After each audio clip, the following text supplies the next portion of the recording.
What is going on, Raider Nation? It is JT coming at you with another episode of the Raider Cast, your podcast for everything silver and black. Today, we finally got our first W. I am hella excited. That was insane. That was such a good game. I just got home from school, and I wanted to give you guys my reaction to the game. I had to watch it on an illegal stream. I was like a minute behind. So every time I got a notification, I should turn off the notifications off on the Raiders Twitter, but every time I saw it, I was like, oh my God, something about to happen. I was in class, and I was silently screaming when Amik Robertson got that return for a touchdown, which was a huge. I didn't even know what happened. I saw that and I was like, no way. Did he get a pick six or something like that? And then I watched the play and I was like, what the fuck happened? Oh my God, it was a fumble. I was like, how did Melvin Gordon fumble that? That was the weirdest fumble I've ever seen in my life. And then Garrett Bowles diving to try and up. He's like, ugh. I was like, yeah, that was awesome. But Amik Robertson had an up and down game today, but overall, he has a pick so far. He has a fumble recovery for a touchdown.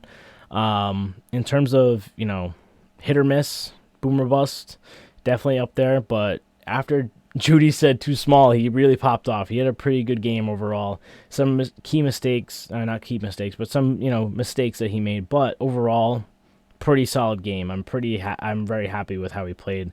He definitely has earned his role on the defense for sure. Denzel Perriman being back made a present note immediately.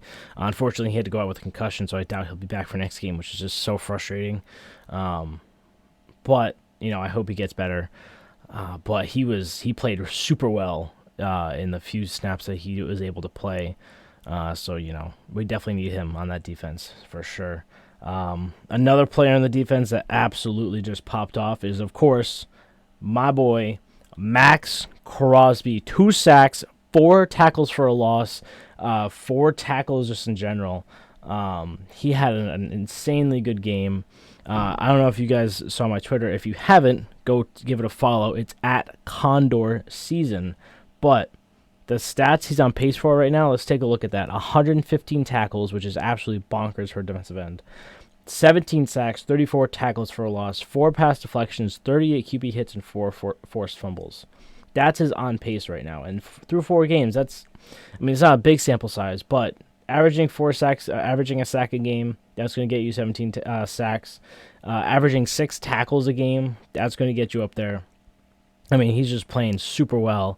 People were down on him after the first game against the Chargers, but I told you guys, when you're facing someone like Herbert with that O-line and without the help he doesn't have on that D-line in terms of pass rush, he's not going to have crazy stat lines against players like Justin Herbert and the Chargers. But against Kyler Murray, he got a sack. Ryan Tannehill, he got a sack. Russell Wilson, he got 2. He's had great tackle for loss numbers. He's had great, pass deflections. Of course, he's always good at that. Tackles, he's always been a great tackler. So overall, he's had an insane season so far. I'm really hoping he keeps this going because I want to see him get recognized, at least, in the voting for Defensive Player of the Year. Diablo had a solid enough game tonight. Overall, the defense, in my opinion, played really well, and they played the same way that they did the whole season so far, except the offense was finally able to use that run game to help them stay off the field and don't get gassed.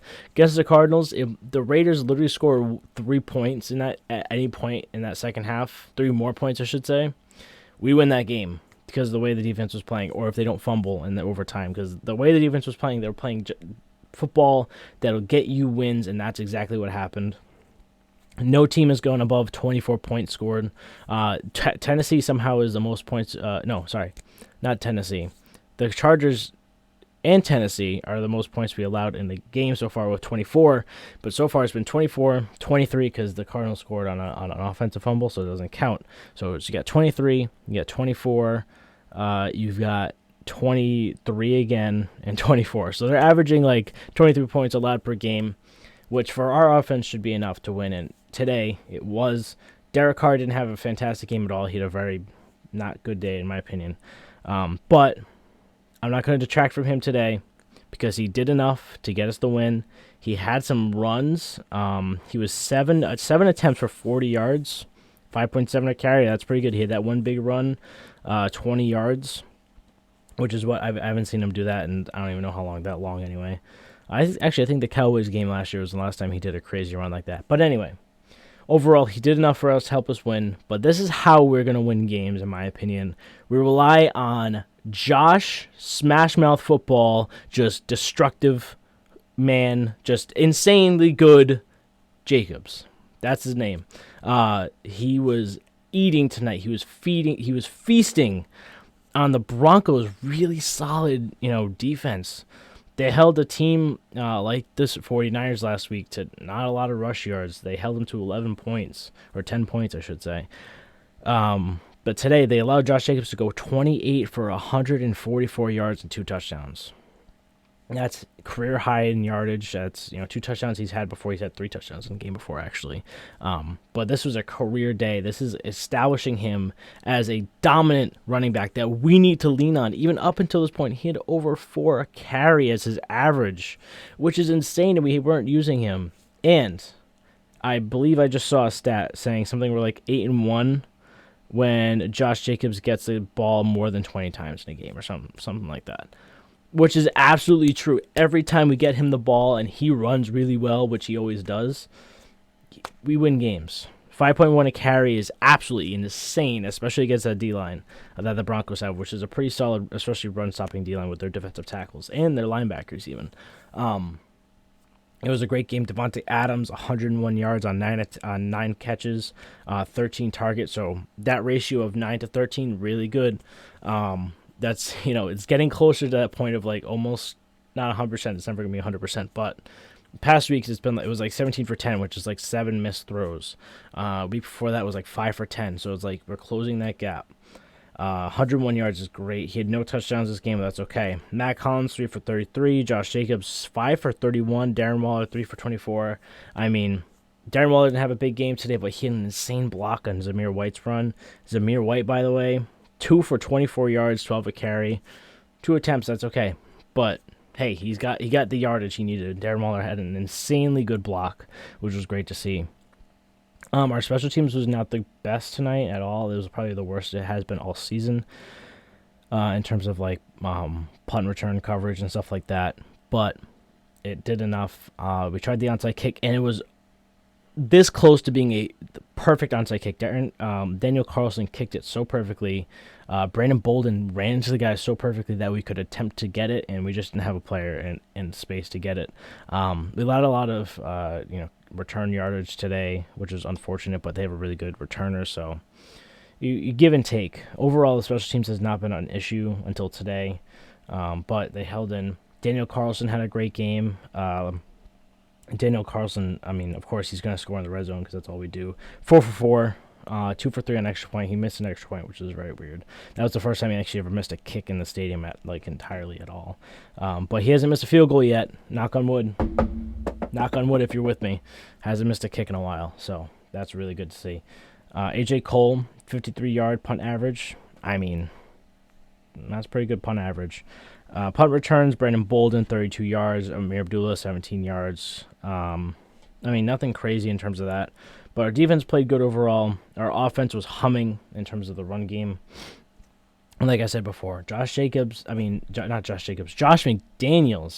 is finally doing exactly what I've been wanting him to do for this whole time.